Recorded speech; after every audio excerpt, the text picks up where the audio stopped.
Puntahan natin to yung ano, pinaglandingan. Mismong landing point. Pala landing. Yan guys, yan ang ano, Mount San Cristobal. Yan. Pupuntahan namin yung mismong kapatagan ng landing point. Campsite din pala dito.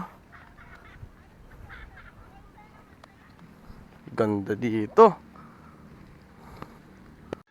At ayun na nga guys, andito na kami sa mismong kapatagan ng landing point guys. And trivia lang no, kaya pala siya tinawag na landing point.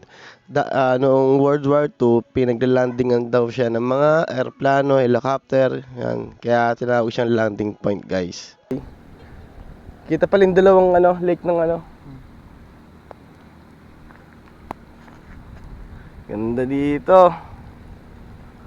Presko. Yun no, kasama pang Tayo galing tol Pilili Windmill, yeah, windmill.